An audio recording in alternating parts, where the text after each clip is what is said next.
Salut à toutes et à tous, c'est parti pour un nouveau numéro de PL Club consacré cette semaine à la 27e journée de Première Ligue. Nous allons évidemment présenter ce week-end en compagnie de Jean-François, bonjour, de Philippe. Salut Serge. Et de Christian qui est toujours là à distance mais qui est toujours présent pour nous présenter les modèles des rencontres dont nous allons parler. Salut Christian. Bonjour messieurs. Alors, on va peut-être revenir quand même sur le week-end dernier parce qu'on est un petit peu toujours sur le choc de cette rencontre, de ce choc au sommet, de ce duel historique. Liverpool face à Manchester United, 7-0. Il paraît que depuis, Eric Ten Hag a été rebaptisé Eric Seven Hag. Jean-François. Je me souviens que dans le PL Club ici même, j'avais vanté, et sans doute à juste titre, sur son travail effectué ces dernières semaines. Je ne veux pas dire que tout a volé en éclats en l'espace de 45 minutes, c'est même pas sur l'espace d'un match. C'est sur la deuxième mi-temps. C'est sur la deuxième mi-temps. Où était Manchester United ? Je ne suis pas sûr que dans ce cas-là, un entraîneur soit le premier concerné, parce que je pense que voilà. C'est un échec collectif. C'est un échec collectif, joueur. Mais bon, voilà, l'entraîneur est le patron du groupe, comme on dit, et doit en assumer les responsabilités. Donc, il n'est pas exempt non plus de ce fameux 7-0. Donc, est-ce que c'est un simple coup d'arrêt ? Est-ce que c'est quelque chose de plus sérieux ? Ça, ce sera évidemment à suivre dès ce week-end-ci, quoi. Donc, ce sera un des intérêts du week-end. Mais quelle claque. Oui, surtout que United restait sur une qualification face au Barça en Europa League, la victoire en Coupe de la Ligue face à Newcastle, la qualification FA Cup, c'était vraiment inattendu. J'étais surpris comme vous, mais on n'aurait pas dû être surpris parce que Christian nous avait dit que contre les équipes du top 10, Manchester prenait beaucoup de buts depuis le début de la saison. Donc, il y a beaucoup, hein, Philippe. Non, mais il y a avait beaucoup. 5 déjà, ou 6 même, contre Manchester City, donc c'était assez logique. Ce qui était plus surprenant, c'est que cette équipe a mis 5 buts contre elle, enfin a pris 5 buts contre le Real Madrid quelques jours plus tôt, alors que le Real ne parvient plus à marquer en championnat. Est-ce qu'on peut encore comprendre quelque chose dans ces différents championnats ? Il y a la preuve que ce championnat reste absolument imprévisible. En tout cas, United va essayer de se relancer dimanche 15h face à Southampton et on suivra aussi Liverpool parce qu'ils reviennent dans le top 5 et redeviennent quand même, ou se rapprochent du top 5 et redeviennent un des grands candidats à la qualification pour la Ligue des Champions.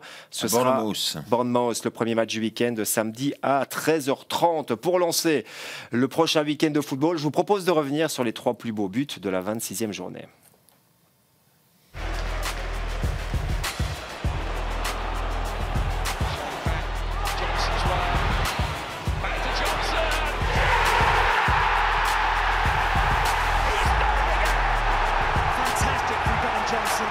The touch. He gets a little stuck under his feet, but he's got the ability to bend this into the top corner.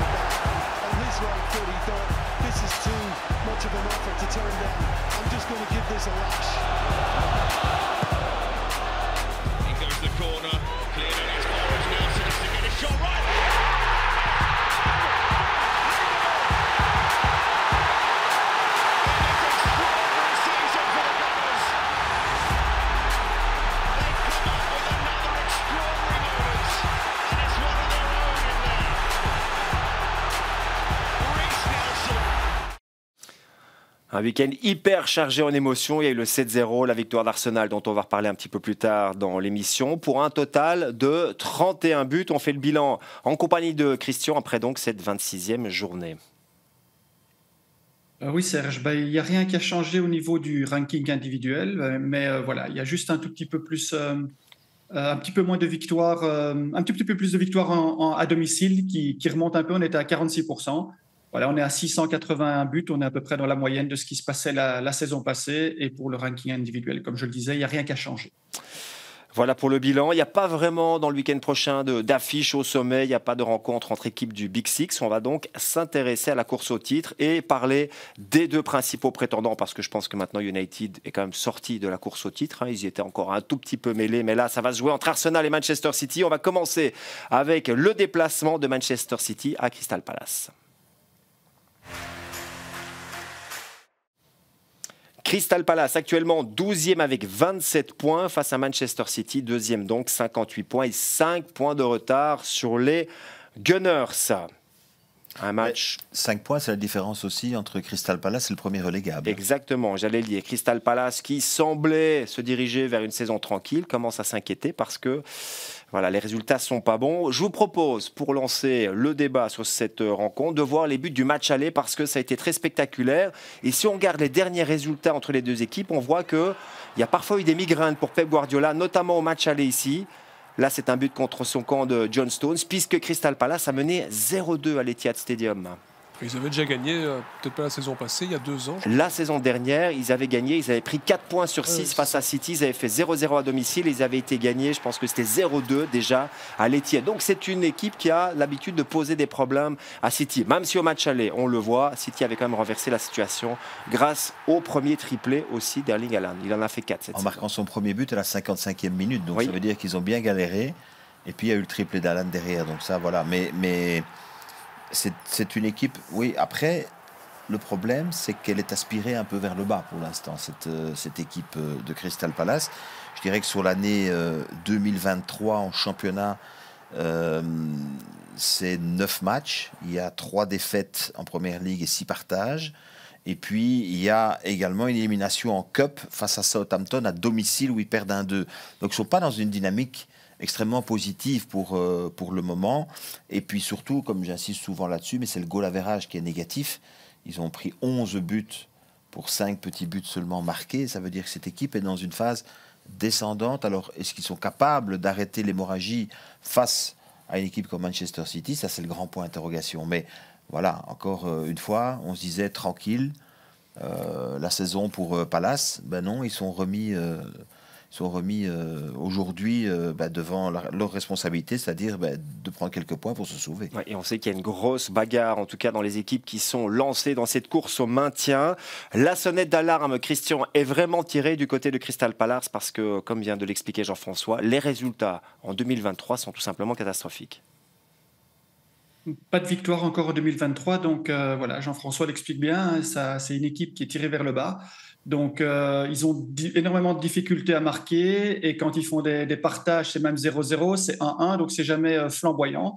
Donc, il va falloir changer cette dynamique, même comme vous le voyez, on l'a expliqué la semaine passée par rapport au partage, mais si on voit les 4 derniers matchs, on se dit c'est super, on a qu'une défaite seulement, on n'a pas beaucoup de défaites, donc on prend des points, mais en fait non, en fait les 3 points qu'ils ont pris sur les partages, c'est 3 sur 9, donc c'est 6 points de perdus. Voilà, donc voilà, il faut engendrer des victoires, c'est le principe des victoires à 3 points, sinon on recule. Ils ont malgré tout, on va tirer un peu de positif, une assez bonne assise défensive parce qu'ils prennent peu de buts et ils sont difficiles à contourner. On l'a vu contre Liverpool, il y a eu des poteaux, mais ça a été compliqué. 0-0. Brighton, ça a été compliqué pour eux aussi. Brentford, ça a été compliqué pour eux aussi. Or, c'est des équipes qui marquent facilement ces derniers temps et ils ont pris chaque fois 1 point. Donc, contre des bonnes équipes, ils sont bien en place. On va dire c'est ce qui les sauve parce qu'ils ne marquent quasiment plus. Ils ont marqué 4 buts cette année en 2023. Je suis tout à fait d'accord avec Christian pour dire que ça ne va pas les sauver à la fin de l'année s'ils ne font que des matchs nuls. Mais par contre, ça peut être un match compliqué pour Manchester City. Oui, d'autant qu'à domicile, il reste sur 4 partages. Alors, c'est pas assez, on est d'accord, mais à domicile, 4 matchs de suite, ils ne perdent pas. C'est au moins ça, avec des 2-0-0 et 2 fois 1-1, avec quand même Brighton, Liverpool, Man U et Newcastle comme adversaires. Oui. Bon, en tout cas, c'est la seule équipe de Première Ligue qui n'a pas encore gagné en 2023 et on peut se poser la question parce que si on fait un petit retour en arrière, Patrick Vieira arrive la saison dernière, il remplace Roy Hodgson et c'est vraiment pour relancer complètement ce club. Alors Roy Hodgson a fait du bon boulot parce qu'il a sauvé pendant plusieurs saisons Crystal Palace, les a laissés en Première Ligue.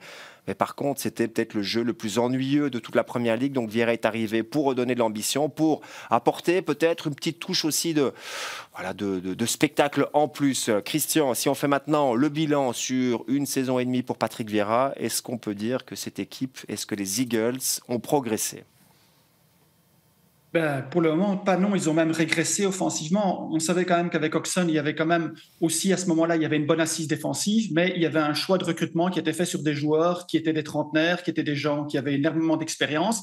Et donc, depuis qu'il est arrivé, il a voulu changer quelque chose. Alors ici, pour montrer cette évolution, j'ai fait 2 infographies qui vont se suivre. La première, c'est c'est la comparaison entre le jeu de Hodgson offensivement et ce que Vieira a essayé d'apporter. Et on voit quand même qu'il y avait une amélioration très nette au niveau du jeu direct. Pour le reste, ça semblait être la même chose, malgré qu'il y avait des joueurs qui étaient plus jeunes, et donc il fallait quand même une certaine transition, un certain moment d'adaptation. On voit quand même qu'il y a un tout petit peu plus de pénalty aussi, ça veut dire que quand même, on essayait quand même de provoquer dans le rectangle, il y avait quelque chose de mieux.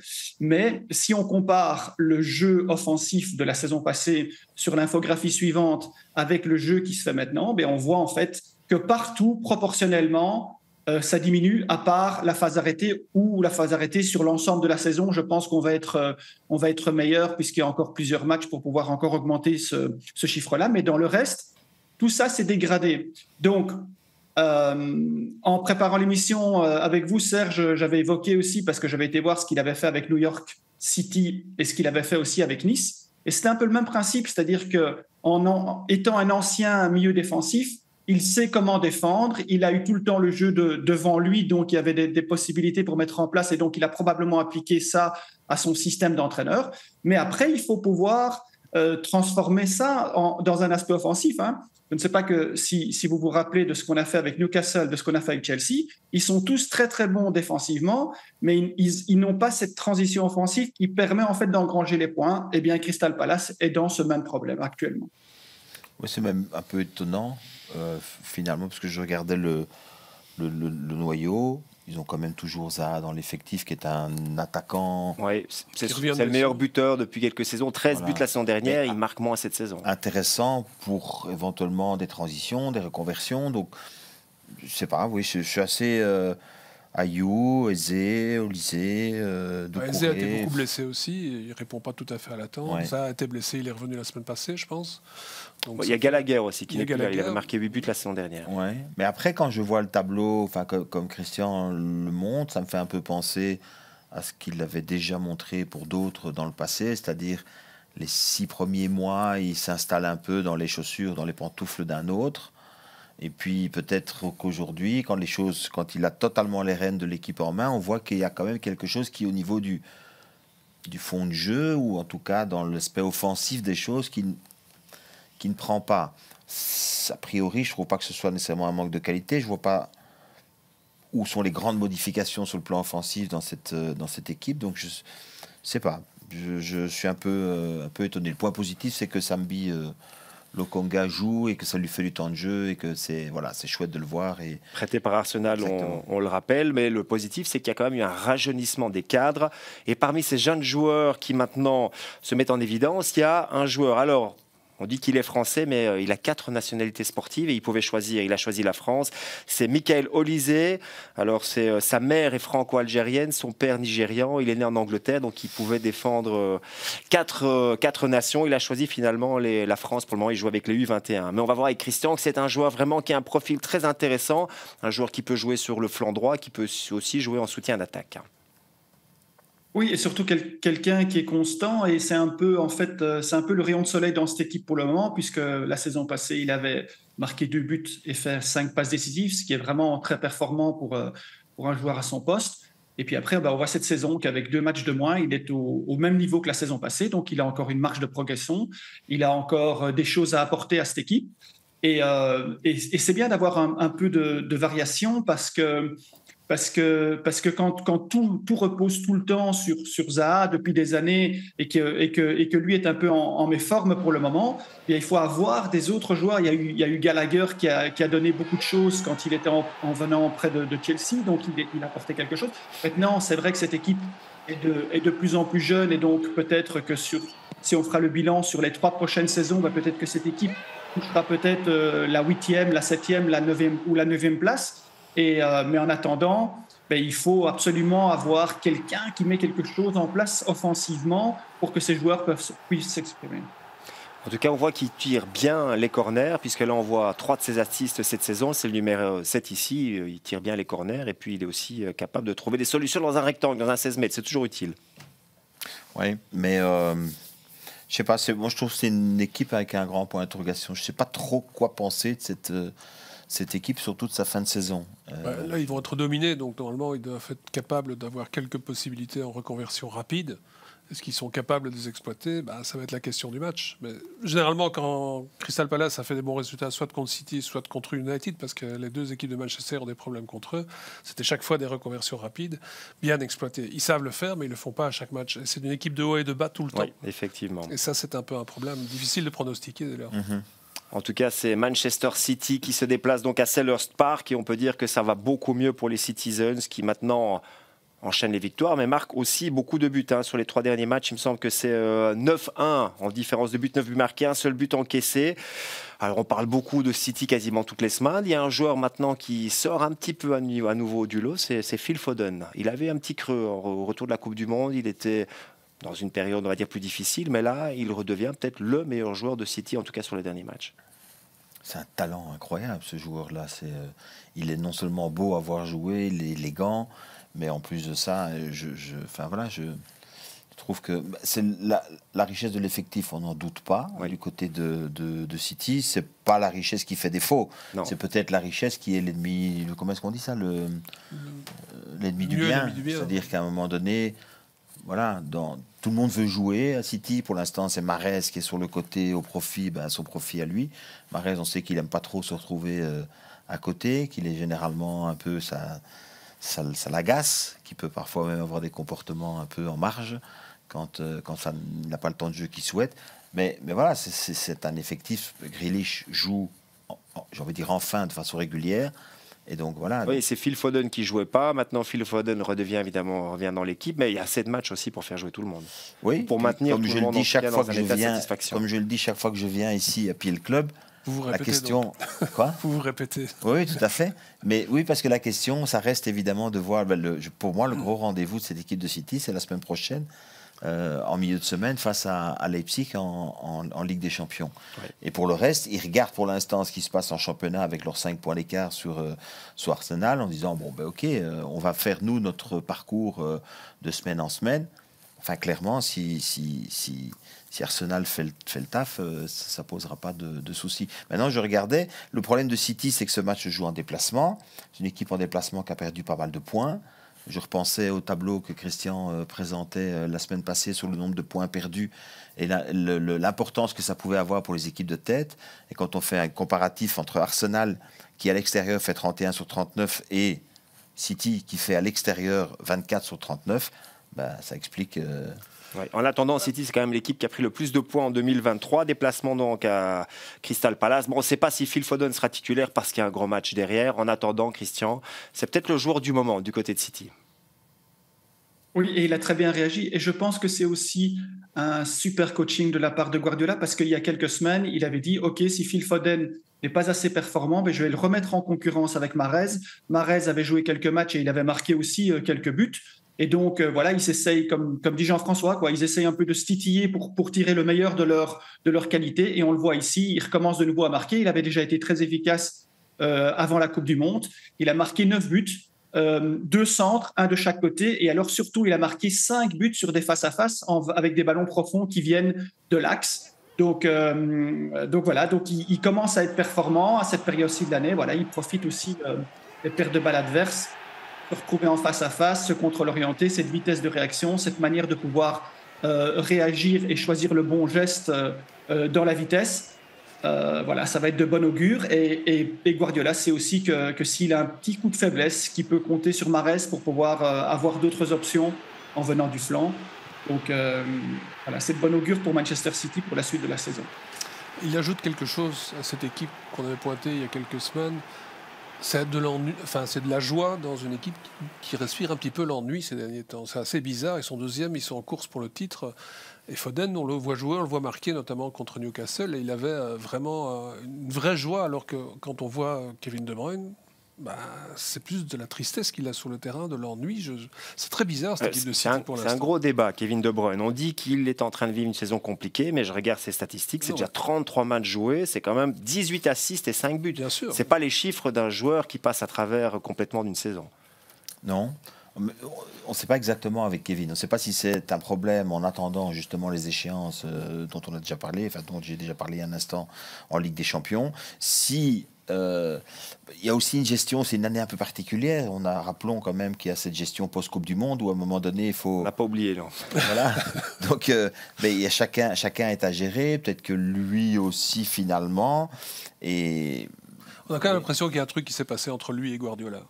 Il y a l'affaire Cancelo. Mais si c'est appuyé juste sur le fait qu'il ne sourit pas, Kevin, quand ça ne va pas, il ne sourit pas beaucoup. Il ne se regarde même pas quand il quitte le terrain, par exemple. Il ne se regarde même pas quand il quitte le terrain. C'est possible qu'il y ait quelque chose très bizarre, que je n'en sais strictement rien. Il faut ajouter qu'il y a une autre histoire qui vient de tomber sur City, c'est l'affaire Kyle Walker maintenant aussi. Oui. Donc ça fait encore quelque chose en plus dans le groupe qui mine un peu les esprits. Et ça va finir par les piéger à un moment donné, je suis sûr. Avec en plus un match de Ligue des Champions qui arrive où ils ne peuvent pas se planter, ça ne va pas être facile ce match. Et l'affaire Kyle Walker, pour les gens qui... il est soupçonné de... Voilà, on parle éventuellement, je ne sais pas si on peut utiliser le mot viol, mais d'harcèlement en tout cas. Et donc voilà, c'est une mauvaise année pour City avec toutes les affaires qui leur tombent dessus. On est dans les faits divers de ce côté-là, en plus de l'enquête évidemment qui est menée, des accusations sur les malversations de la gestion du côté de Manchester City. Est-ce qu'il va pouvoir le faire jouer du coup ou pas? C'est encore une fois un truc en plus à gérer dans le groupe. Pas évident ce match. Match important donc parce qu'en plus il précède évidemment le match capital en Ligue des Champions la semaine prochaine. Donc déplacement pour Manchester City à Crystal Palace. Coup d'envoi samedi à 18h30. On enchaîne avec évidemment le leader de la compétition, Arsenal, qui lui se déplace à Fulham. It's a jungle down there. To thrive on these streets, it's a constant battle. Saka. It's a brilliant finish. There are no off days. Vieira, 3 points coming their way. Chelsea 0, Arsenal 1. An Arsenal win in the North London derby. Someone's always waiting to step up, challenge the hierarchy. Derby Day delight. This one's for London pride. This is Fulham versus Arsenal. London Pride, c'est donc un derby de plus. On rappelle qu'il y a quand même 7 clubs londoniens en Première Ligue. Fulham actuellement 7e avec 39 points. Arsenal leader avec 63 points. Excellente saison pour cette équipe de Fulham. On rappelle que le match aura lieu dimanche à 15h. Très très bonne saison pour Fulham, qui est en lutte quand même pour une place européenne, alors que c'est une équipe qui avait l'habitude de faire l'ascenseur, de monter en Première Ligue, de descendre au Championship, etc. Mais tout le monde a oublié que ce sont des promus. Ils jouent plus comme des promus depuis plusieurs semaines, même avant la Coupe du Monde déjà. Et en plus, c'est une équipe qui joue toujours pour gagner. Alors en plus face à Brentford, forcément c'était un match où les deux jouent pour gagner. Ce sont des équipes agréables à commenter, à voir jouer et qui méritent leur position assurément, parce que ce qu'on a mis en place, encore une fois, ça correspond à ce qu'ils avaient fait l'année passée. Ils ont continué en Première Ligue. On a pris des bons éléments en plus pour renforcer cette équipe. Ils méritent tout à fait leur succès, donc ils sont très dangereux. Alors, Christian, vous avez l'habitude de séparer le classement de la Première Ligue. Il y a le top 6 et puis il y a le deuxième championnat. Et pour le moment, Fulham est leader, si l'on peut dire, dans le deuxième championnat. Oui, on a parlé de cette mini-liga ou cette mini-ligue ou cette deuxième ligue, cette autre ligue. Voilà, donc c'est intéressant parce qu'on va le faire aussi en deux parties. C'est intéressant de voir donc les performances de Fulham, de Brentford et de Brighton qui sont en concurrence pour cette 7e place ou la 6e s'ils parviennent à accrocher Newcastle. Si on regarde Fulham dans leur modèle, contre le top 6, ils ont pris contre les équipes qui ne sont pas du top 6, ils ont 18 matchs, 38 points, 70%.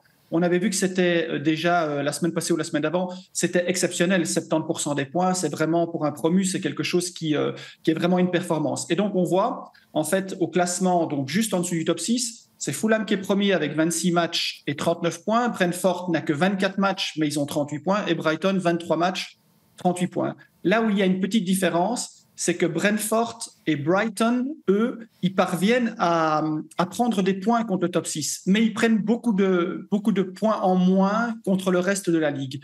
Donc Fulham a cette particularité. Ils se sont dit, OK, très bien, c'est comme dit Philippe, on a envie de jouer pour gagner, donc même si on prend des buts quand on joue contre le top 6, mais dès qu'on va jouer contre les autres, on va jouer à fond et ils le font très bien. Donc, on le voit ici, sur 8 matchs contre le top 6, ils ont pris un point. C'était contre Liverpool 2-2 et c'était au mois d'août,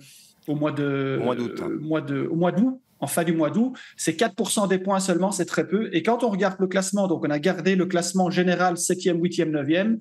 Sur 8 matchs, ils ont pris un point. Brentford, sur 7 matchs, ils en ont pris 11. Et Brighton, sur 7 matchs, ils en ont pris 8. Donc, il y a un peu une différence de modèle entre ces trois équipes. Mais on voit que Fulham, ils jouent à fond. Les autres, ils vont prendre des points un peu plus contre les équipes du top. Incroyable statistique. 1 point face au top 6 et ils sont quand même 7e en ayant presque gagné les matchs face aux autres. Ils devraient être 9e puisqu'ils ont des matchs en plus que Brighton et Brentford. Mais il faut encore que Brighton et Brentford les gagnent. Des points, non, c'est sûr, mais je pense que déjà être 9e pour une équipe qui est promue à la fin de la saison, c'est plus qu'un exploit. C'est vraiment très bien. Je pense que l'objectif, c'était le maintien à Fulham. Bien sûr. Oui, il faut ajouter qu'ils sont toujours en Cup aussi. Oui. Donc ils viennent d'éliminer Leeds, ils vont tomber contre Manchester United au prochain tour de Cup. Donc c'est une super saison. Après, c'est le genre d'équipe, voilà, sur la continuité de la saison dernière, ils ont eu l'intelligence de garder sans doute les mêmes bases, ou en tout cas, voilà. Déjà le même manager, Marco Silva, on sait que ça peut aller vite. Il y a Mitrovic qui est toujours déterminant. Voilà, ils ont un bon gardien. Enfin, Leno a eu des hauts et des bas dans sa carrière. Enfin, je pense qu'il est bien dans le but là. Donc, Willian qui revit. Je vous propose de revoir peut-être le match de lundi soir. C'était justement un match important à Brentford. Il y a eu beaucoup de buts dans un autre derby londonien. Ça avait commencé assez rapidement pour Brentford qui, grâce à Pinnock, faisait 1-0. Voyons, on jouait depuis quelques minutes. L'égalisation sur cette reprise de la tête après ce coup franc qui a été poussé. Manor Solomon, on en reparle dans quelques instants parce que c'est un joueur très intéressant.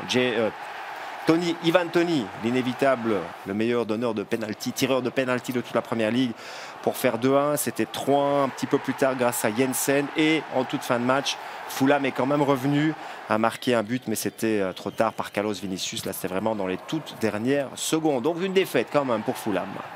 Mais logique, parce que je pense que Brentford est plus fort. Je pense qu'à la fin de la saison, il serait plus logique de retrouver Brentford qualifié en Europa League ou en Conference League. Parce que normalement, la 7e place, ce sera la Conference League. Ils ont une deuxième saison très très productive et ils peuvent maintenant envisager d'y ajouter la Coupe d'Europe. Pour Fulham, après être monté directement aller jouer à la Coupe d'Europe la saison d'après, je pense que c'est trop pour des équipes qui sont promues. Ce serait pas plus mal qu'ils soient en dehors qu'ils soient sauvés très, très rapidement et qu'ils ne jouent pas la Coupe d'Europe l'année prochaine. Ce serait une bonne chose. Ils n'ont pas le même niveau que Brentford, je pense, et pas la même efficacité encore. Alors, du côté de Fulham, on l'a vu, il a marqué, même si Fulham a perdu, il a marqué lundi dernier. C'est Manor Solomon, Christian, un joueur très intéressant parce que franchement, avant le début janvier, on ne le connaissait pas. Arrivé du Shakhtar Donetsk à l'été dernier, mais il était blessé, donc il a commencé vraiment à jouer en 2023. Et là, franchement, il est en train de crever l'écran. Oui, c'est très bien. Donetsk, c'est particulier parce qu'ils ont toujours eu des très très bons Brésiliens qui après ont fait le saut vers soit la Liga, soit la Première Ligue. Voilà, ce sont des plateformes intermédiaires. Voilà, ils vont découvrir des joueurs avec talent dans des ligues un peu plus basses. Il est venu d'Israël, il a fait un peu quelques performances. Il passe à Fulham maintenant et on remarque en fait qu'il a des qualités exceptionnelles. Il a un tir enroulé, on le voit, il a eu un face-à-face, il a eu un tir croisé, on vient de le voir sur le but. Il a fait une reprise de la tête sur le coup franc direct. Donc c'est un joueur qui est arrivé, qui s'est adapté très rapidement et en fait il marque un but par semaine et il avait encore marqué en plus contre Leeds en Cup avec aussi un tir enroulé. Donc lui il est en pleine forme pour le moment et il comble un peu le manque de performance actuelle de Mitrovic qui avait l'habitude aussi de marquer régulièrement. Et là on voit un joueur qui a énormément de qualité. Et surtout sur cette frappe lointaine et ces frappes enroulées, il a de la vitesse, il est sur le flanc. Voilà, c'est très bénéfique pour Fulham et ça va faire du bien quand les autres sont un peu moins performants. Il a donc marqué sur 5 matchs consécutifs. On a fait évidemment tout un pataquès sur l'arrivée de Mudryk du Shakhtar Donetsk à Chelsea pour 100 millions. On ne le voit plus pour le moment. Par contre, Manor Solomon, qui est arrivé en toute discrétion, on n'entend plus parler que de lui. 5 matchs où il marque. Chelsea n'est pas Fulham non plus. Enfin bon, je veux dire, dans la manière de percer dans le noyau, quoi. Il a 2 pieds, il a une tête, il s'est marqué. L'autre, on attend toujours de voir. Il a sûrement du talent, sinon on ne paye pas 100 millions. C'était une petite boutade. Hein. Je sais bien. Il faut dire qu'il y a quand même une différence. Les parfois. conditions de s'imposer dans un club sont complètement différentes à Fulham et à Chelsea, c'est évident. Ça peut arriver qu'on paye très cher pour un joueur qui n'est pas. C'est déjà arrivé quelques fois, je crois. Et qu'on fasse une bonne affaire sur un joueur talentueux. Exactement. Oui, non, dans ce sens-là, c'est super bien joué, mais. Je sais pas. Et puis, il y a un joueur aussi qui est, enfin, j'allais dire belge, mais non, il n'est pas belge, il est brésilien, parce qu'il a choisi de jouer.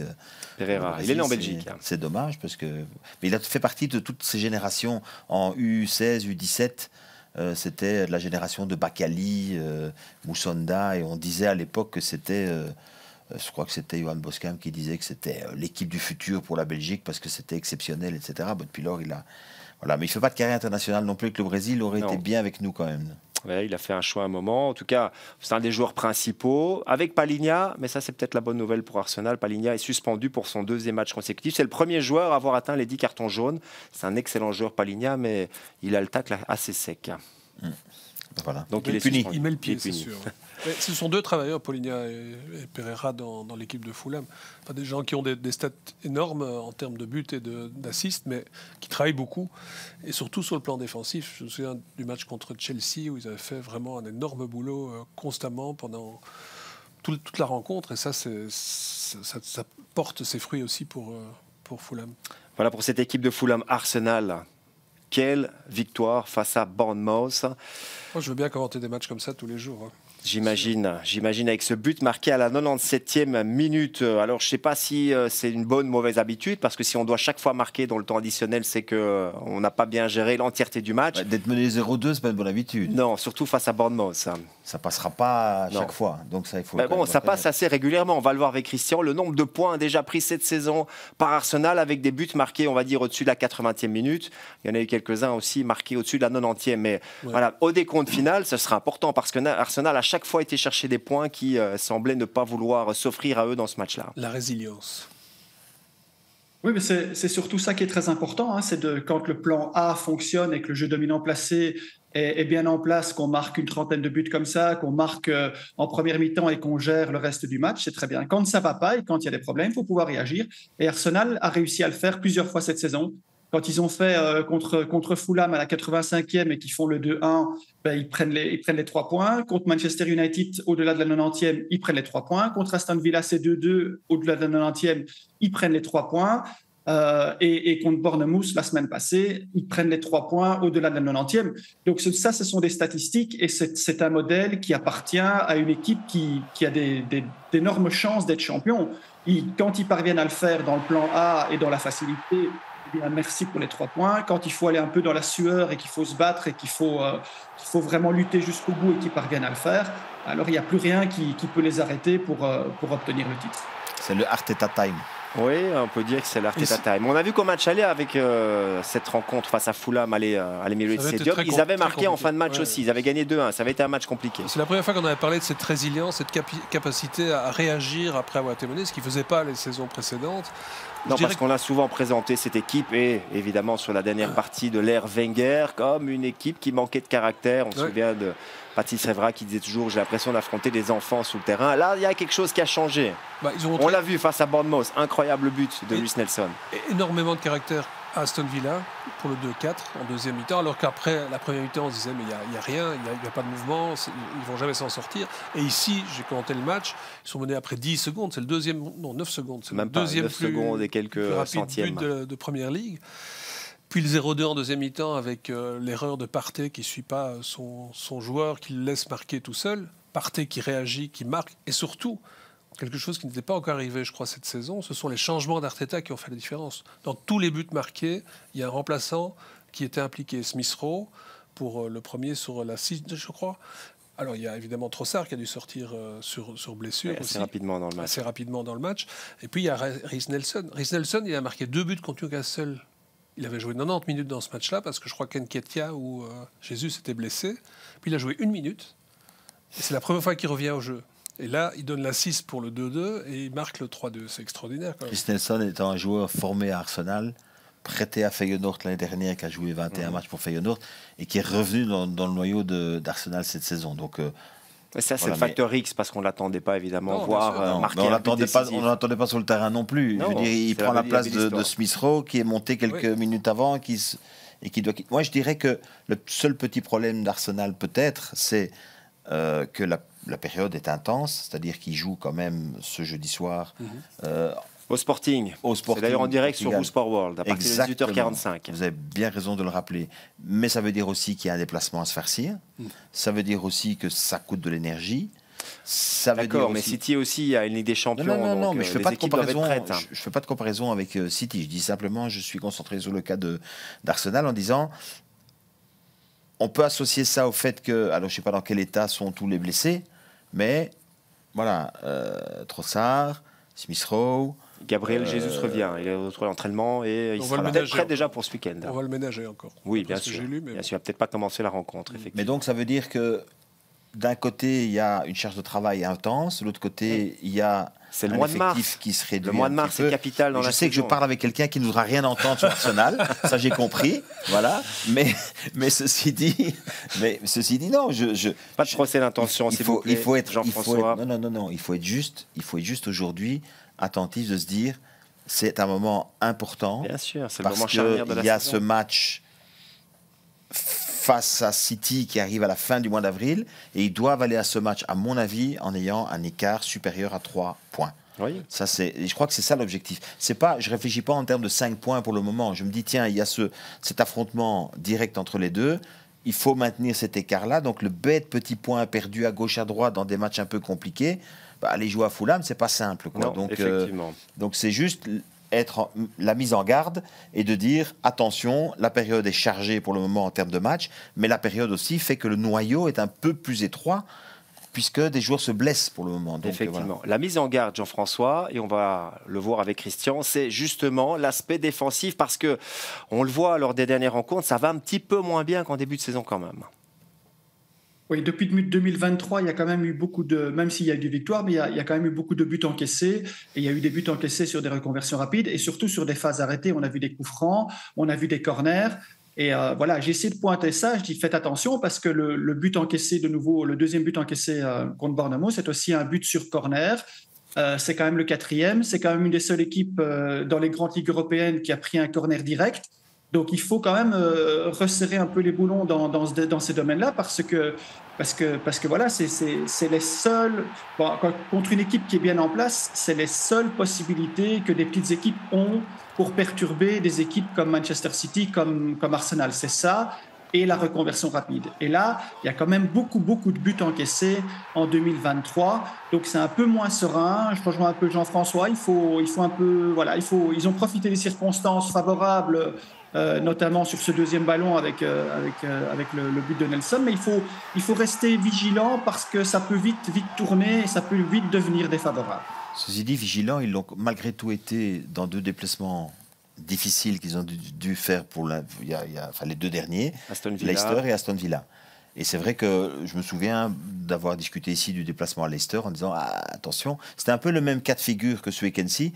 C'est le maximum de concentration. Vous allez me dire, chaque match doit se jouer avec cet état d'esprit-là, mais Arsenal, vraiment, ils le touchent du doigt, hein, ce titre, ce sacre. Donc là, ils n'ont jamais été aussi proches en l'espace de 20 ans. Le dernier titre. Non, là, ils l'ont vraiment, je dirais, à portée de main, quoi. C'est donc un week-end sans véritable affiche, sans match au sommet, mais des matchs compliqués, des matchs pièges quand même, à la fois pour City et pour Arsenal. Fulham-Arsenal, c'est un derby, c'est d'affiche. C'est pas un match entre Big Six, c'est vrai que c'est ce que je voulais faire passer comme message. Mais c'est un match, évidemment, à ne pas le manquer. Ce sera sur vous Sport World à partir de 15h. On en profite d'ailleurs pour vous montrer le programme du week-end.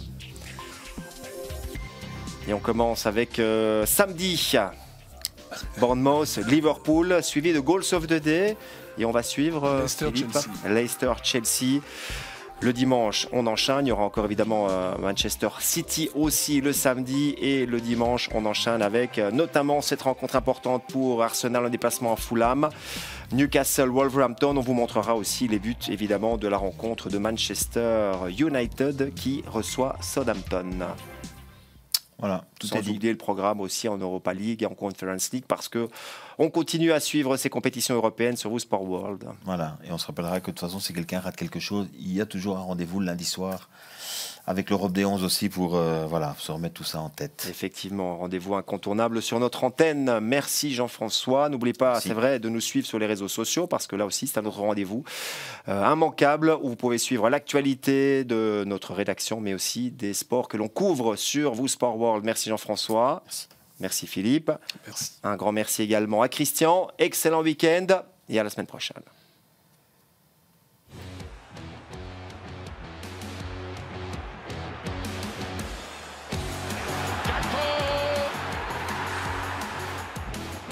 Gets there first and scores! And now with room. And he uses it beautifully. And it's followed up by Skip. Haaland back on the score sheet. Martinelli, what a start! And Sancho again in. Rice, oh magnificent! Sarabia again. Sarabia scores this time.